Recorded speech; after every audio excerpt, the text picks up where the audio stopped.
What's going on, guys? Mr. the Bass Bros here, bringing you yet again a brand new video. What I have for you guys this week on this episode of Tackle Tip Tuesday is a brand new rig that I just learned from my dad. It's a finesse rig they used in California to catch those high-pressured bass that help them win tournaments, catch more fish, whatever it may be. But okay, I'm sure you guys heard of the Texas rig, the drop shot rig, maybe the Carolina rig, or the Ned rig.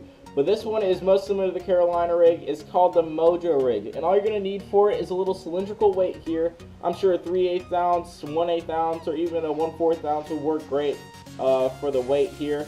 And then you're going to have a bead to put right underneath it, as well as whatever size hook you might want for a finesse rig. This, I believe, is a 1/0 hook with a Zoom watermelon red finesse worm. It is a very good small presentation finesse bait along with a smaller hook to give it more action.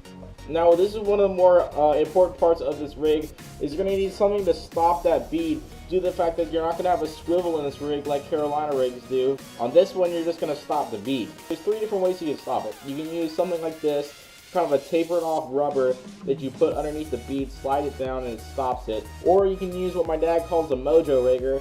And all this is a piece of wire, and then there's a piece of thin rubber right here that you stick through like that, and then you put it through the bead and you just pull it straight down. Or put the bobber stop underneath it, and then it's adjustable height as far as where you want to put your weight at. So that's probably the method I'm going to be using in this video, but you guys can go ahead and check out those other ones too if you guys like them better. It's going to be more of kind of a fixed rig if you do that, versus I believe the bobber stop will be more versatile. But I'm really excited about this. I'm pretty sure it's going to be one of my top finesse presentations to use out there on the water from now on. I want to see more about the Mojo Rig due to the fact that it's new to me. If this video breaks over 5 likes again, I will do a video on the Mojo Rig as far as out on the water, out on Clarks Hill this Sunday. So if you guys break 5 likes before this Sunday, I will go out there and do a whole video on the Mojo Rig, and hopefully we can catch them. Let's keep on going with the video. Basically, you're going to have the cylindric weight. You're going to stick the line straight through it, of course. Just put the weight on straight through it, put this off to the side. Next, of course, in the sequence is going to be the bead.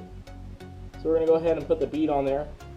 Now, at this point, whatever line amount you wanted, if you're going to use the peg, let's say we would use the peg, we would stick it up underneath that bead right there and slide it back down on it, and that's going to be fixed to where the bead would stay. There's no way we can move that around. Same thing with this little Mojo weight. We would stick the Mojo Rigger through there, get the piece of rubber, pull it down, and it'll stop the bead. But what I would prefer to do is get something like a bobber stop. We're going to go ahead and slide a bobber stop up onto here. Of course, we can go ahead and just slide this all the way up here. And then next, in the sequence of things, we're going to tie this hook on. My dad actually said that whenever he used to get bites, sometimes he would set the hook and there might be teeth marks on his weight because the fish actually eat the weight due to the fact that it's such a subtle presentation. It almost kind of looks like a really short baby worm. And then, of course, you're going to put the finesse worm on, just regular Texas rig style. So down through the bottom, going to slide it all the way up. Going to have it threaded on that little top part right there. You're going to measure to see where the worm needs to go through. Stick it straight through the bottom, up through the top. And then, of course, I always usually like to skin hook mine. I know some people leave it out. If you skin hook it, it really does help. But as far as snags and stuff go, you guys can lengthen that up to whatever size you want. Well, there you go. There's the finished Mojo Rig. You can even shorten it up a little bit more. That's what's so versatile about this bobber stops using it rather than a swivel, is the fact that it's more subtle, and the fact that you can adjust it to wherever you need to go. So that's the Mojo Rig right there. This makes noise up here with this bead, of course, once it clacks around. And then you have the little finesse bait on the end. Alright guys, so that wraps up this week's Tackle Tip Tuesday. If you guys enjoyed the video, don't forget to give it a thumbs up and tell a friend about the video if you guys have never heard about the Mojo Rig before. And remember, if we break over 5 likes, I will go out on Clarks Hill this Sunday and go and fish with that. So remember, 5 likes before this Sunday, and I will go out there and give you guys a whole rundown on how the Mojo Rig worked for me and how I fished it and how I had success with it if I do end up having success, and I'll explain failure if I ended up having failure.